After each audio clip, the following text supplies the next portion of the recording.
У детей с ревматическими заболеваниями есть шансы на полноценную жизнь. Якутия принимает участие в благотворительной программе «Больше, чем реабилитация». Программа направлена на оборудование кабинетов реабилитации для детей с ревматическими заболеваниями и заболеваниями опорно-двигательного аппарата. Подробнее в сюжете Анастасии Кобызевой.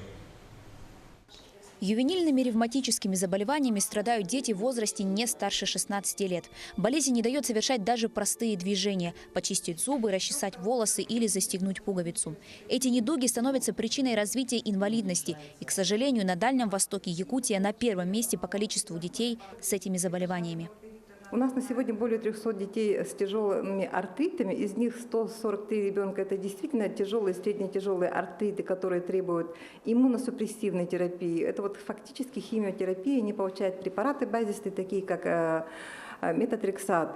И 48 детей из них требуют назначения генно-инженерной биологической терапии. Это очень дорогостоящее лечение, но оно позволяет избежать тяжелой инвалидности. После долгого и дорогостоящего лечения пациентам необходима реабилитация. Именно она повышает эффективность терапии и увеличивает вероятность возвращения юных пациентов к активной жизни. Фармацевтическая компания Pfizer и благотворительная организация «Возрождение» предоставили Национальному центру медицины 4 единицы оборудования на сумму 500 тысяч рублей. Среди них аппарат «Артромод» для разработки коленного сустава. Задается определенный угол.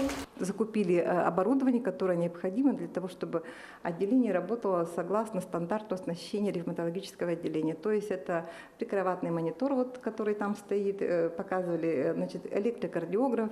И мы попросили нам приобрести инфузомат. Это препарат для дозированной лекарственной терапии.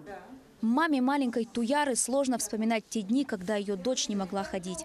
Девочку привезли в больницу на носилках. 3 месяца лечения, и теперь Туяре предстоит долгая реабилитация в новом кабинете. Сейчас девочка чувствует себя намного лучше.